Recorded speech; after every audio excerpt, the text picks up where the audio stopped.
उस 22 साल के लड़के का बस स्टॉप पर खड़े रहकर बस का इंतजार करना मुश्किल होता जा रहा था।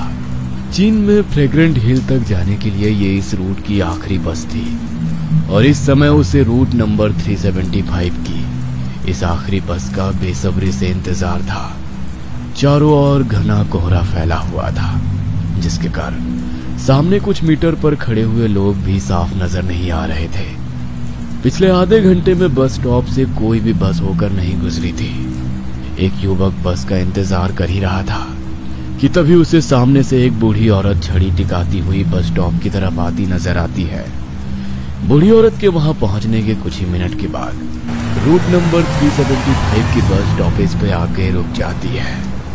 वो बूढ़ी औरत और युवक बस में चढ़ जाते हैं। बस आगे बढ़ने ही वाली थी कि तभी कोई बस को हाथ हिलाकर रोकने का इशारा करता है।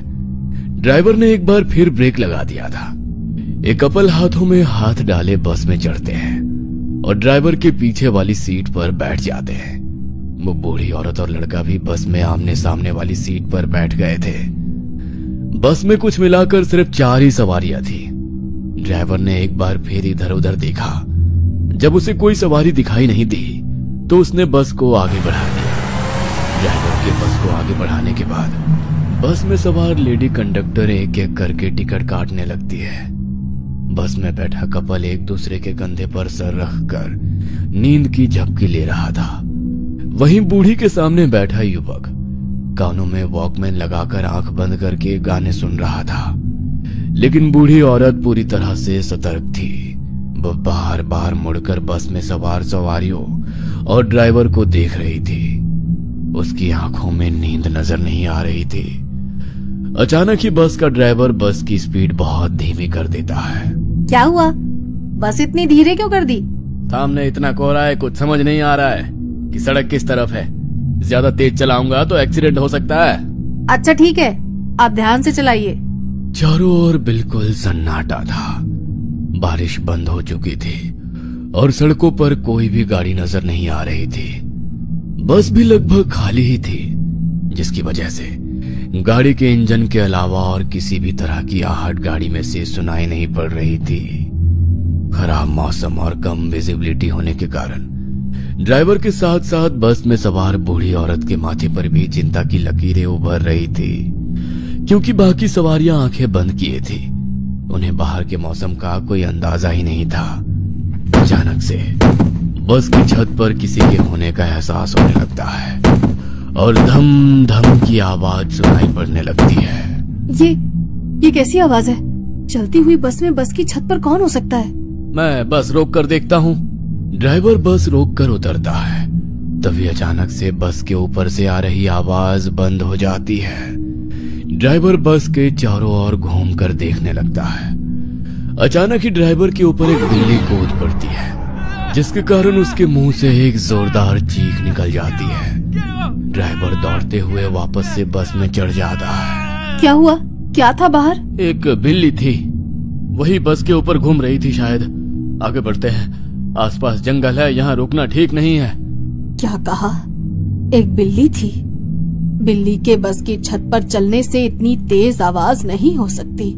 बूढ़ी को अपने आसपास कुछ असामान्य सा घटित होता हुआ महसूस हो रहा था। वो महसूस कर पा रही थी कि उसके साथ कुछ तो अजीब हो रहा है। अचानक ड्राइवर बस की स्पीड बढ़ा देता है। अरे, सामने कुछ नजर नहीं आ रहा है और तुम इतना तेज बस दौड़ा रहे हो, कर क्या रहे हो? बुढ़िया की बात का जवाब दिए बिना ड्राइवर घूमते हुए एक नजर बुढ़िया की ओर देखता है और एक बार फिर से अपना पांव एक्सीलेटर के ऊपर रख देता है। सामने सड़क पर एक दोराहा नजर आ रहा था, जहां से सड़क लेफ्ट और राइट 2 डायरेक्शन में डिवाइड हो रही थी।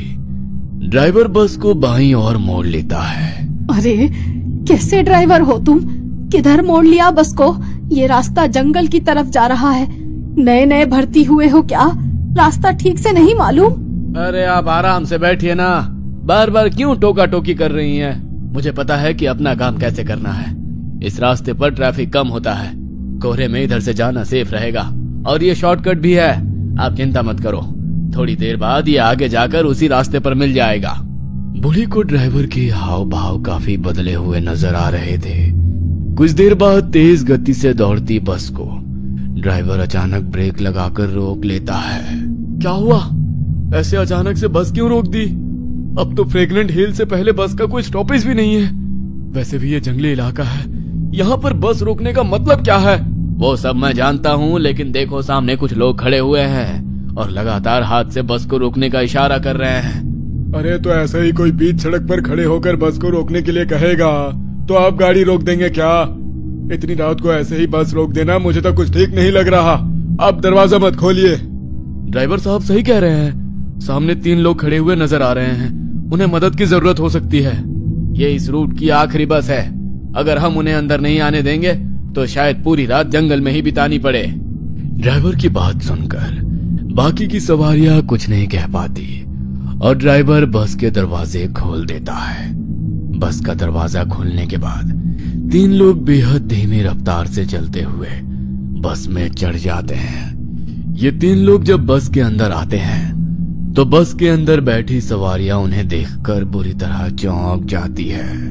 बस में चढ़ने वाले 3 लोगों में से 2 ने बीच वाले आदमी को इस तरह से पकड़ा था जैसे वो शराब पिए हो या खुद से चलने के लायक ना हो। वो सहारा देकर घसीटते हुए किसी तरह उसे बस की सबसे पिछली सीट तक ले जाते हैं और वहीं जाकर बैठ जाते हैं। उन तीनों में एक बात जो सबसे ज्यादा अजीब थी वो ये कि इस समय 1995 चल रहा था, लेकिन उन तीनों की वेशभूषा ऐसी थी जैसे वो 18वीं शताब्दी में आए हो। सर पर पौराणिक चीनी टोपी पहने होने के कारण उनका चेहरा भी साफ नजर नहीं आ रहा था। इसके साथ ही उनके बाल भी लंबे और बेतरतीब बिखरे हुए थे, जिसके कारण चेहरा दिखाई नहीं पड़ रहा था। तीनों नए पैसेंजर्स को बैठाने के बाद बस एक बार फिर से आगे बढ़ गई थी। बस जैसे जैसे आगे बढ़ रही थी, बस के अंदर की हवा में कुछ अजीब सा भारीपन महसूस होने लगा था। ये किन लोगों को बैठा लिया है तुमने? तुम्हें इन्हें देखकर कुछ सिरहंसी महसूस नहीं हो रही? उनके कपड़े देखो, आज के समय में कौन ऐसे कपड़े पहनता है? इतने पुराने और भद्दे लग रहे हैं, जैसे कभी धुले ही नहीं हैं। आपने गौर किया? बस के अंदर अचानक दुर्गंध फैल गई है। ऐसा लगता है जैसे कुछ सड़ रहा है यहाँ। मुझसे तो सांस भी नहीं ली जा रही है। ये क्या बोल रही हैं आप? ऐसा तो कुछ भी नहीं है। इधर पीछे गांव में एक थिएटर है, ये लोग उधर नाटक कंपनी से ही आए होंगे। आप उन पर ध्यान मत दीजिए। जब से वो लोग बस में आए तब से 1 इंच भी हिले नहीं, ना ही उन्होंने कोई बात की। फिर तुम्हें कैसे पता कि वो थिएटर से आए हैं? तुम उनकी तरफदारी क्यों कर रही हो? 5 किलोमीटर के बाद आपका स्टॉपेज आ जाएगा, तब तक चुप करके बैठो, समझी? कंडक्टर की बात सुनकर बूढ़ी ने एक नजर अपने सामने बैठे लड़के की ओर देखा। वो भी इस समय बूढ़ी को ही देख रहा था। बूढ़ी कुछ देर तक बेचैनी में इधर उधर देखती है और उसके बाद सामने वाले लड़के को घूरने लगती है। बस अब जंगल पार करने के बाद फ्रेग्रेंट हिल्स जाने वाली मेन रोड पर आ गई थी। हमें इधर ही उतार दो। कपल बस से उतरकर जा चुका था। उनको बस से उतरकर जाते देख कंडक्टर की आंखों में कुछ बेचैनी सी नजर आ रही थी। कंडक्टर के समझाने के बाद भी बस में बैठी बूढ़ी औरत कभी पीछे मुड़कर उन तीनों अजीब पैसेंजर्स को देखती तो कभी सामने बैठे लड़के को। अचानक, ए लड़के, मेरा पर्स लिया ना तुमने? बूढ़ी औरत देखकर फायदा उठाता है, हाँ? क्या कहा? मैंने पर्स उठाया? मैं चोर नजर आता हूँ क्या? हाँ, चोर ही नजर आता है। तेरी शक्ल पर लिखा है तू 1 नंबर का चोर है। निकाल मेरा पर्स। बूढ़ी के इस तरह आंखें दिखाकर चोरी का इल्जाम लगा देने से वह लड़का भी बुरी तरह बौखला गया था। आपकी उम्र का लिहाज कर रहा हूँ वरना। अरे क्या बेहूदगी है ये, मैं तो जानता भी नहीं आपके पास पर्स था भी या नहीं। बूढ़ी की आवाज लगातार बढ़ती जा रही थी और उसी के साथ अब लड़का भी गुस्से में आ गया था। तू उतर नीचे, तुझे मैं तेरी औकात दिखाती हूँ।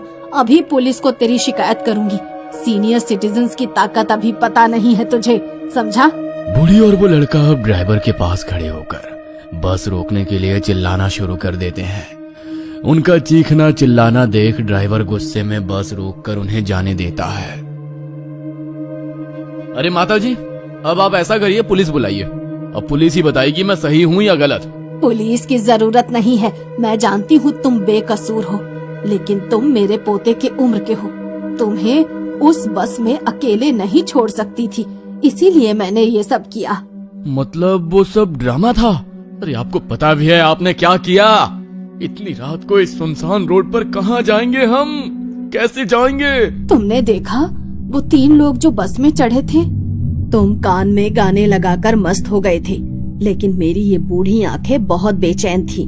मैं लगातार बस में हो रहे हर छोटे से छोटे इंसिडेंट पर नजर बनाए हुए थी। मैंने देखा बस के पीछे की एक खिड़की खुली है, जहाँ से ठंडी हवा आ रही है।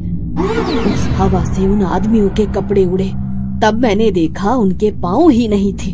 बीच वाले आदमी के चेहरे पर बिखरे बाल हवा में उड़े तो मैंने देखा बीच वाले आदमी का चेहरा, नाक, मुंह कुछ नहीं था। हमारे गांव में ऐसे लोगों को प्रेत कहा जाता है। मैं कंडक्टर को उनके बारे में बताना चाहती थी। मैंने पर्स से छोटा आईना निकाला। उस आईने में कंडक्टर साफ दिखाई देना चाहिए, लेकिन मेरे कोशिश करने के बाद भी मैंने देखा कंडक्टर का चेहरा आईने में दिखाई ही नहीं पड़ रहा है। हम दोनों लकी हैं जो उन्होंने हमारे झूठे झगड़े पर भरोसा किया और हमें यहाँ उतार दिया।